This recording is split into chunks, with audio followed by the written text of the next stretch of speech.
In the winter of 170 AD, on the frozen banks of the Danube, a Roman emperor sat alone in his tent and wrote a sentence meant for no one but himself.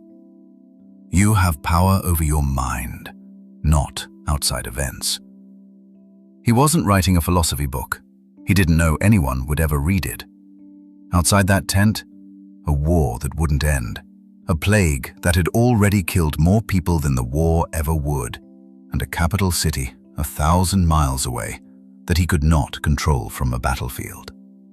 Marcus Aurelius had every reason to lose his mind. Instead, he built a system to protect it.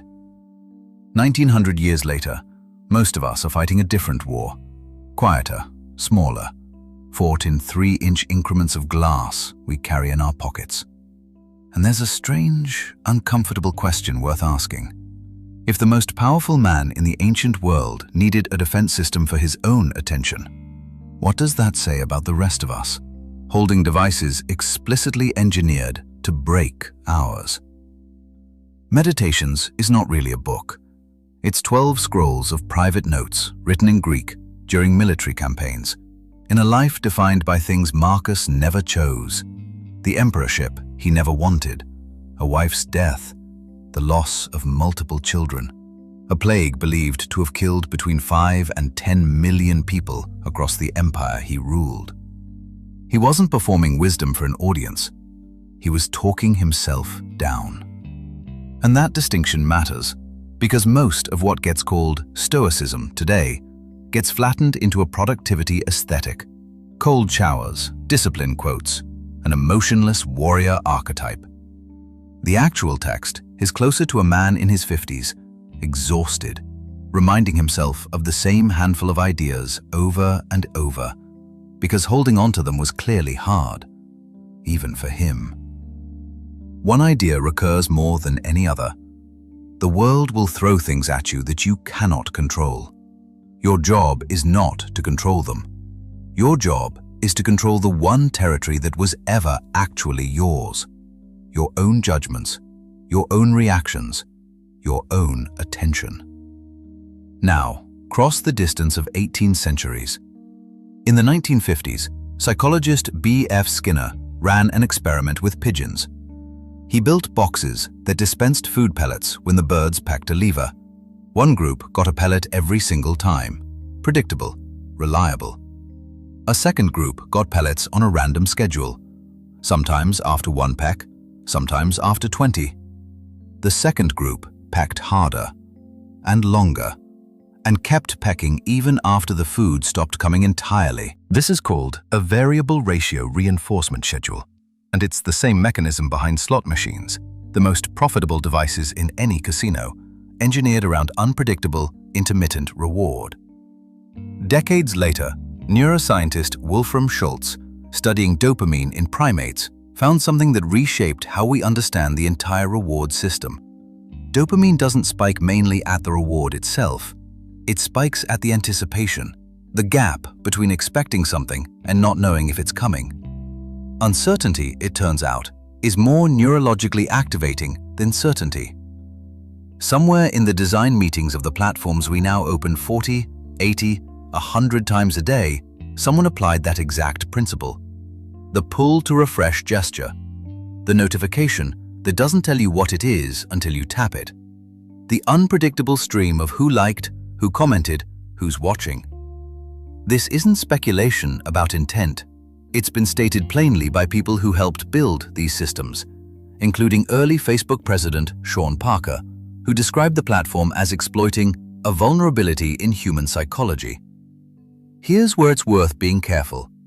Some researchers push back on calling this addiction in the clinical sense, the same way heroin or alcohol dependency is addiction. The mechanisms overlap, but the moral and medical weight of that word is contested, and honest science should say so, rather than settle it for a thumbnail. What's not contested is this: the reward loop is engineered, not accidental. So, would Marcus Aurelius delete the apps? That's the wrong question. It assumes he'd see a phone and understand social media the way we do. what he would recognize immediately isn't the technology. It's the shape of the threat. The Stoics divided everything in life into two categories: things up to us and things not up to us. Our judgments, choices, and reactions, up to us. Other people's opinions, external outcomes, what happens to our reputation, not up to us. A notification count is, almost precisely, what the Stoics called an indifferent. Not good, not evil, but external. Something people mistake for a measure of their worth. Marcus wrote, in different words across different passages, the same warning again and again. Don't let your peace depend on what other people think, say, or notice about you. Because the moment it does, you've handed control of your inner life to people who are never going to guard it as carefully as you would.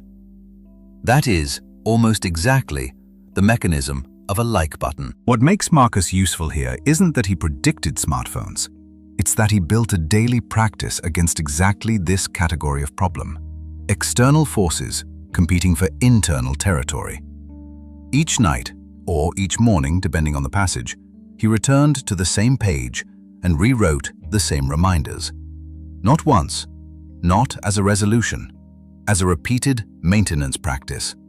Because he understood something modern habit research would later confirm.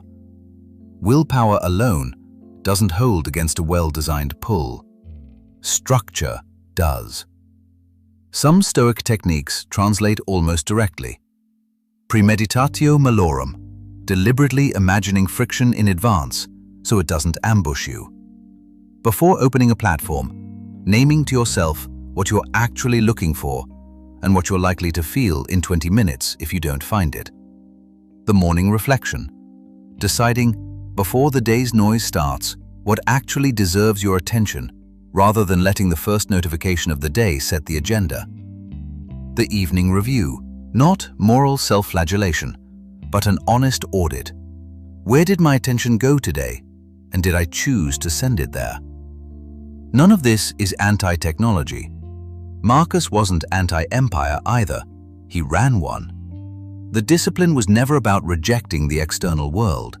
It was about refusing to let the external world make decisions that only the internal world was built to make. Here's the uncomfortable symmetry. Marcus governed the most powerful empire on earth and still described his primary task as governing something smaller, his own mind.